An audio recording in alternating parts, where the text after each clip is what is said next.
Tapi ujian pasti menerpa, pasti. Orang beriman pasti diuji. Tetapi ingatlah, Allah menjanjikan betapapun berat ujian pasti ada solusi. Allah berfirman, dan ini perlu diingat oleh ibu-ibu dalam surat An-Nisa ayat 100. Kata Allah, "Man yuhajir fi sabilillahi yajid fil ardi muragaman katsiran wa sa'ah." Siapa yang berhijrah di jalan Allah, itu ikhlas, bisa bilang ikhlas.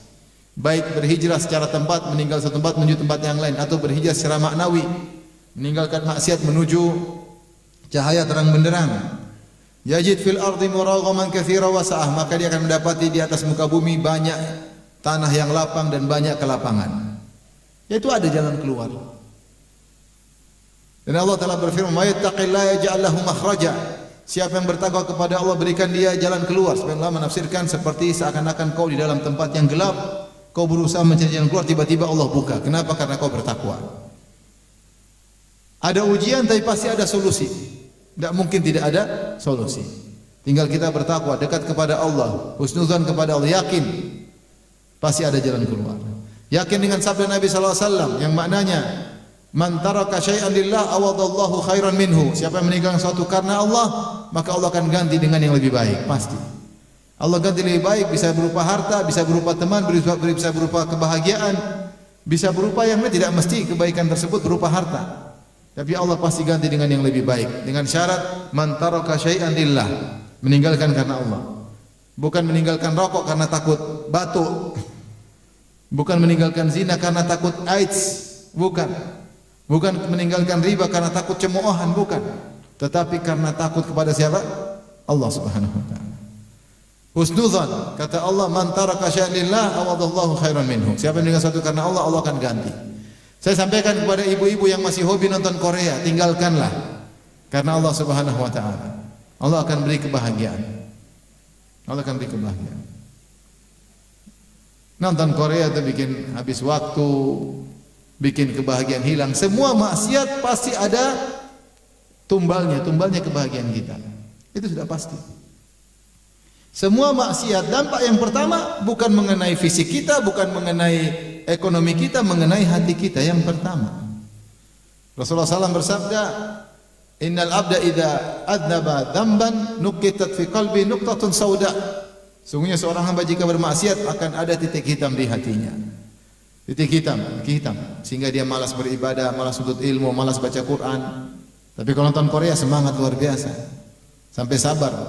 Seri 1, seri 2, seri 3. Biasanya ibu-ibu film Korea berapa seri? Jangan pura-pura enggak tahu berapa biasanya. Kasihan. Menghilangkan kebahagiaan. Tadinya lihat suami ganteng, sekarang jadi enggak ganteng. Ternyata suamiku hitam. Hitam tapi manis seperti kecap. Bukankah kecap manis dan hitam? Yang lihat putih-putih mulu. Jadi berusaha berhijrah, move on, harus move on. Oleh karenanya kalau seorang meninggalkan sesuatu karena Allah, Allah pasti ganti dengan sesuatu yang lebih bahagia. Kehidupan rumah tangga pasti lebih bahagia. Demi Allah pasti lebih bahagia kalau masing-masing bertakwa kepada Allah. Kebiasaan yang dia lakukan tinggalkan karena Allah, Allah kasih kebahagiaan. Semakin dia bermaksiat, semakin rumit ke rumah tangganya, semakin ruwet, semakin tersiksa. Semakin tidak cinta sama pasangannya, semakin menderita. Gimana hidup rumah tangga tidak cinta sama pasangan? Kenapa? Karena maksiat yang dia lakukan. Kebahagiaan dicabut. Siapa meninggal sesuatu, ini janji Nabi, pasti Allah ganti dengan yang lebih baik. Wa man yuhajir fi sabilillah yajid fil ardi muragaman katsiran wa sa'a. Siapa yang berhijrah, dia akan mendapatkan jalan keluar dan jalan kelapangan. Tapi kemudian di antara hal yang perlu diperhatikan juga, ketika seorang berhijrah, agar hijrahnya benar-benar ada buktinya, agar hijrah benar-benar totalitas, ya, ada dampaknya. Jangan lupa dia belajar, nuntut ilmu. Rasulullah SAW ketika ditanya tentang khairun nas, manusia terbaik, kata Rasulullah SAW, "An ma'adanil Arab tas'alun?" Apa kalian bertanya tentang suku-suku Arab yang terbaik? Kata para sahabat, "Ya Rasulullah." Kata Rasulullah SAW, "Khairukum fil jahiliyah, khairukum fil islami idza faquhu." Kata Nabi sallallahu alaihi wasallam, orang-orang Arab yang terbaik di zaman jahiliyah, masih dalam dunia gelap maksiat, itu akan juga menjadi terbaik ketika mereka masuk Islam dengan syarat idza faquhu, kalau faham agama. Kalau faham agama. Maka seorang ketika berhijrah berusaha yatafaqqah, berusaha untuk belajar. Bukan cuma hijrah kemudian hijrah tapi jalan-jalan sana, jalan-jalan sini. Itu hijrahnya enggak bakalan bertahan lama.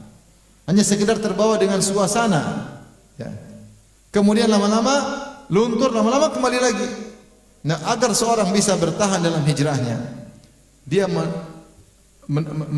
menapaki agama ini dengan sedikit demi sedikit. Itu dengan caranya dengan apa? Belajar. Ibu kalau hijrah udah belajar tahsin, belajar akidah. Bukan komunitas ngumpul sana, ngumpul sini, ngumpul sana, ngumpul sini, enggak belajar. Kalau enggak belajar lama-lama kita runtuh, lama-lama kita jatuh. Maka Rasulullah berkata, khiyarukum fil jahiliyah khiyarukum fil islami idza faquhu. Yang terbaik di zaman jahiliyah, dia juga terbaik dalam Islam jika dia faqih, yaitu jika dia belajar. Maka subhanallah kita bahagia mendapati ibu-ibu para penuntut ilmu. Sebagian ibu-ibu berusaha bahkan belajar bahasa Arab. Setelah belajar bahasa Arab bilang, "Ustaz, saya nyerah, saya enggak paham-paham." Yang penting sudah belajar berusaha. Maklum, ya. Kalau sudah 40, 50 ke atas, sudah Pentium 1 itu udah enggak kuat lagi. Generasi bukan milenial, generasi aluminium sudah susah. Tapi masih bisa belajar yang lain, tidak harus ngerti bahasa Arab. Yang penting semangat belajar sedikit demi sedikit, belajar fikih, belajar belajar ini, bisa. Yang penting apa? Semangat. Maka kalau pingin hijrah benar, buktinya nuntut ilmu. Kemudian agar hijrahnya benar-benar terjaga, jangan langsung totalitas semangat luar biasa, karena terlalu berlebih-lebihan akhirnya bisa jatuh. Pelan-pelan. Kata Nabi SAW, "Alaikum minal amali ma tutiqun." Hendaknya kalian melakukan amal yang kalian mampu, pelan-pelan, sedikit demi sedikit. Jangan baru berhijrah akhirnya ikut pengajian sehari 5 kali. Enggak perlu. Kasihan suami. Enggak ada yang ngurusin. Ini hijrah kok jadi sesat begini. Pelan-pelan, ngaji pelan-pelan, pelan-pelan, diamalkan pelan-pelan. Salat malam jangan langsung 24 jam, setengah jam, pelan-pelan. Yang kita mampu sedikit demi sedikit.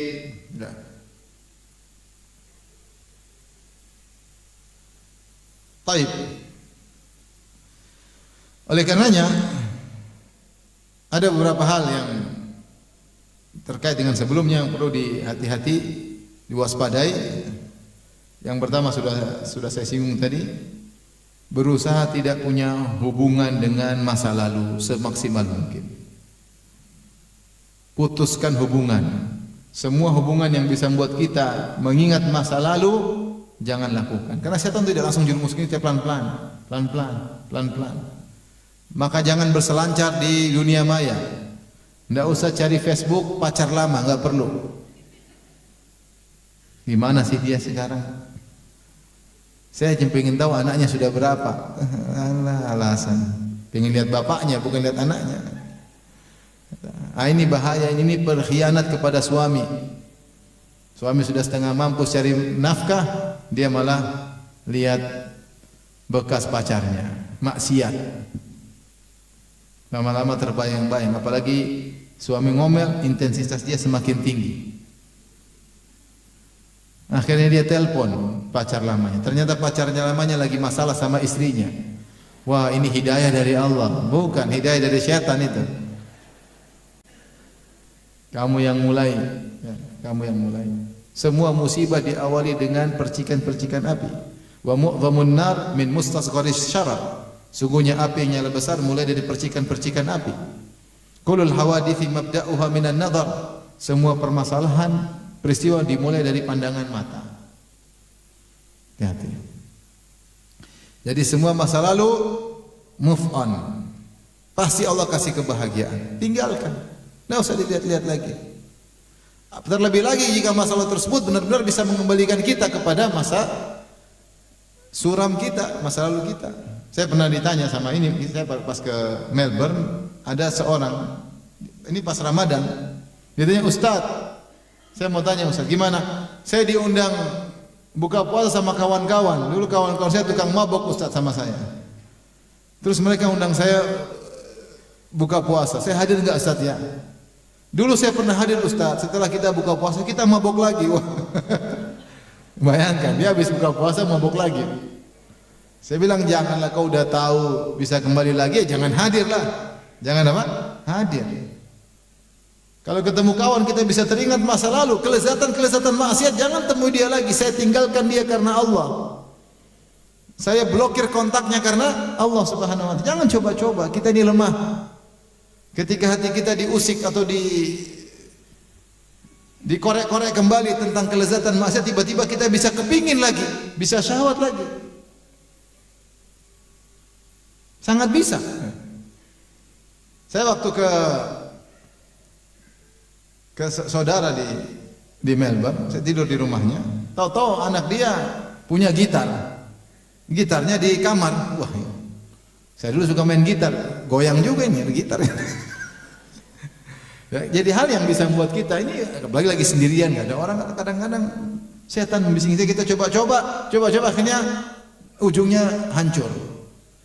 Ingat nikmat Allah, Allah sudah berikan kita hidayah, kita nikmat. Jangan coba-coba untuk kembali lagi. Khawatir Allah tidak beri taufik untuk kedua kali. Khawatir. Maka jangan coba-coba untuk punya akses koneksi dengan masa lalu yang membuat kita terjebak dalam segala maksiat. Putuskan. Kalau benar-benar kau buktikan kau berhijrah. Kalau kau berhijrah tapi masih connecting, berarti hijrahmu enggak totalitas, enggak benar. Cuma ngomong saja hijrah. Berarti kau tidak ikhlas. Kalau kau ikhlas harusnya kau tunjukkan kepada Allah bahwasanya saya sudah move on.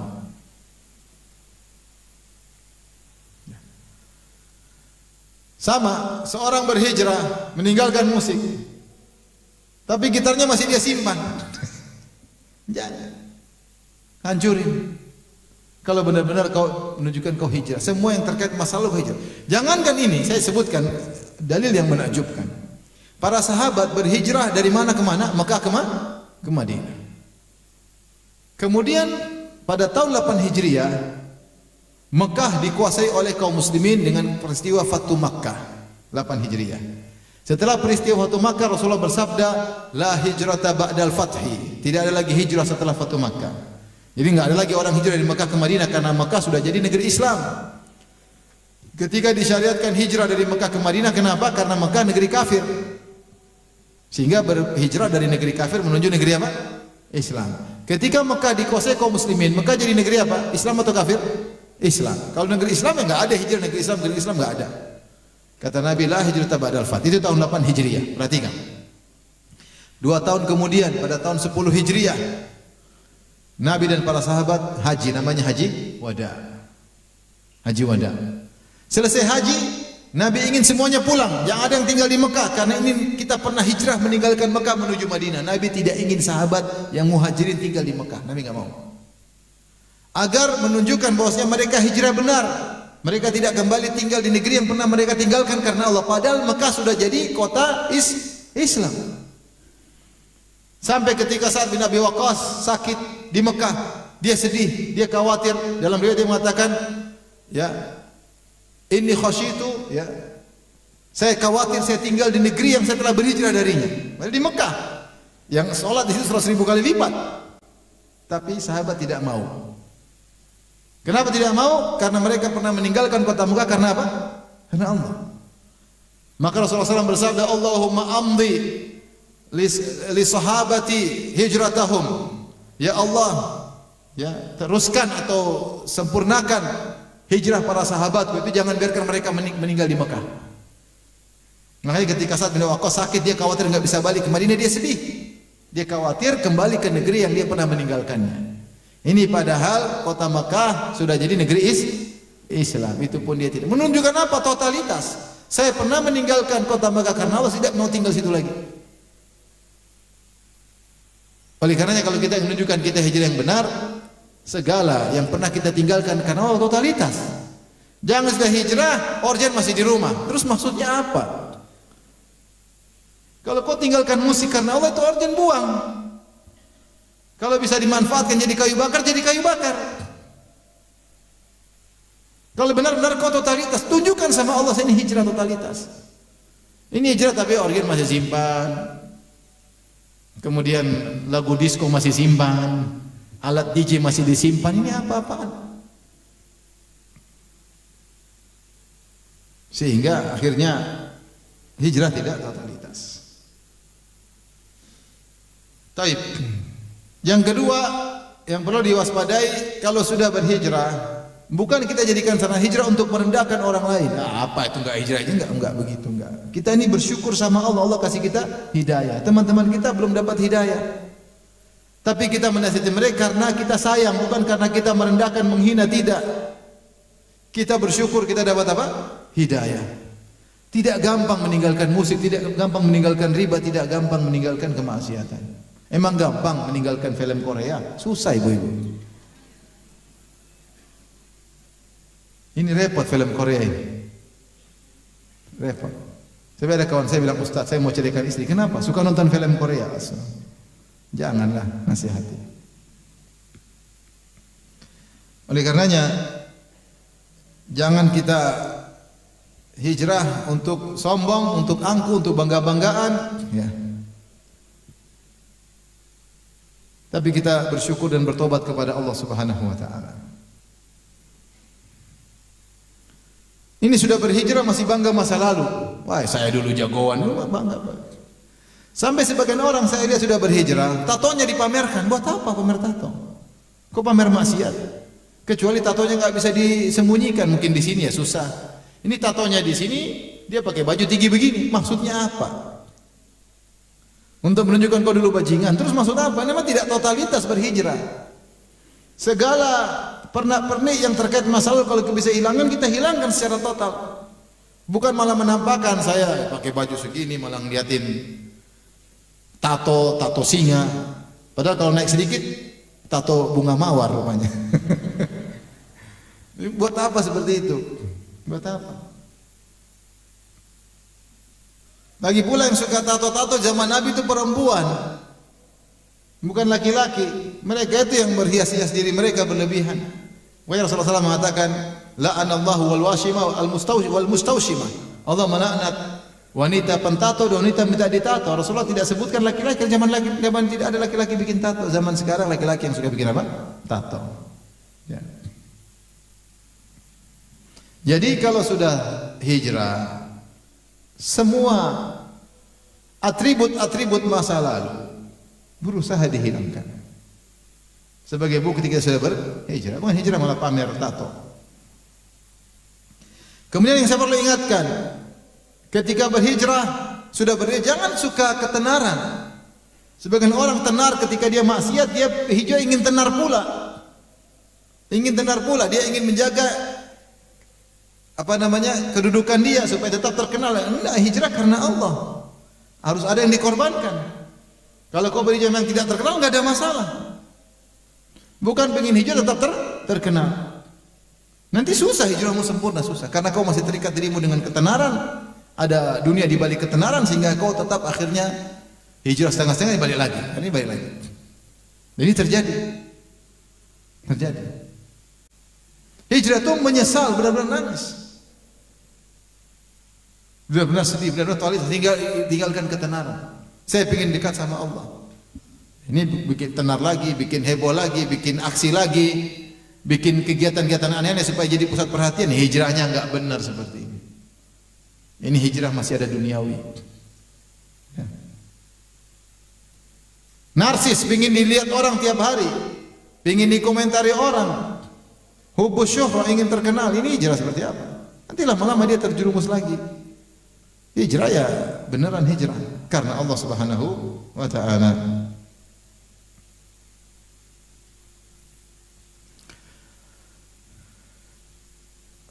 Makanya saya kadang-kadang nasihat sebagian dai, kalau ada yang baru hijrah, ini orang jangan ditampil-tampilin, kasihan dia, hatinya nggak kuat. Terkadang bukan dia numpang tenang sama ustadznya numpang tenar sama dia. Ngapain? Kasihan dia ditampilkan bicara. Tidak selalu begitu, kasihan hatinya. Seorang aja bervideo sama ustadz, kadang-kadang dia hatinya, kita aja udah lama ngaji hati nggak beres. Kadang-kadang masih pingin terkenal, pingin dipuji. Lagi baru hijrah. Baru hijrah. Sebagian orang juga pingin hijrah, tapi dia pingin kenikmatan dunia itu tetap terjaga. Pingin enjoy tapi sunnah. Ya. Akhirnya udah hijrah, akhirnya jalan-jalan melulu. Ini ya hijrah gimana seperti ini? Pingin tetap saja. Pingin tetap hidup mewah, pingin tetap, artinya, nah inilah fungsi seorang dai, membuat dia, menggiring dia sedikit demi sedikit. Arahkan kepada akhirat, bukan duniawi. Bukan duniawi dipertahankan, ustadznya malah kebawa ke duniawi. Jangan. Hijrah totalitas, agar hijrahnya benar. Agar hijrahnya benar. Banyak kalau ada orang kadang-kadang khawatir dia hatinya tidak bisa dia jaga. Nanti saya teman dekatnya ustaz, saya sering jalan sama ustaz. Akhirnya timbul niat-niat yang tidak baik, yaitu mengganggu hijrahnya. Mengganggu hijrahnya. Seorang berusaha hijrah secara totalitas. Yang terakhir, ibu rahmati Allah Subhanahu wa taala, waspada ya, tinggalkan maksiat besar maupun yang kecil, jangan pernah meremehkan maksiat yang kecil. Karena sudah kita singgung tadi, api dimulai dengan percikan-percikan yang kecil. Kata Nabi sallallahu alaihi wasallam, "Iyyakum wa muhaqqaratiz dzunub, fa innahunna idza ijtama'na 'inda ar-rajuli ahlaknahu." Atau kama qala Nabi sallallahu alaihi wasallam, waspadalah dari dosa-dosa yang diremehkan. Karena dosa-dosa tersebut kalau sudah berkumpul akan membinasakan pelaku dosa tersebut. Ibarat kayu-kayu kecil, kalau dikumpul jadi banyak, nyalain jadi api yang besar. Kalau api rantingnya cuma api kecil, tapi ketika rantingnya banyak menjadi api yang besar. Ini yang saya sampaikan pada kesempatan kali ini. Ketahuilah bahwasanya hijrah adalah ibadah yang mulia. Masing-masing kita alhamdulillah telah berhijrah, ya. Maka kita jaga hijrah kita. Yang paling penting adalah istiqamah sampai di akhir hayat. Kalau kita terjerumus, segera bertobat kepada Allah Subhanahu wa taala. Tidak ada yang luput dari namanya dosa. Kullu bani Adam khata'. Setiap anak Adam pasti melakukan dosa. Wa khairul khata'ina tawwabun. Dan sebaik-baik orang yang berdosa yang bertobat kepada Allah Subhanahu wa taala. Ibu-ibu, hijrah yang benar untuk ilmu. Jangan hijrah tapi masih aja nonton Korea, pikirannya branded melulu. Ya.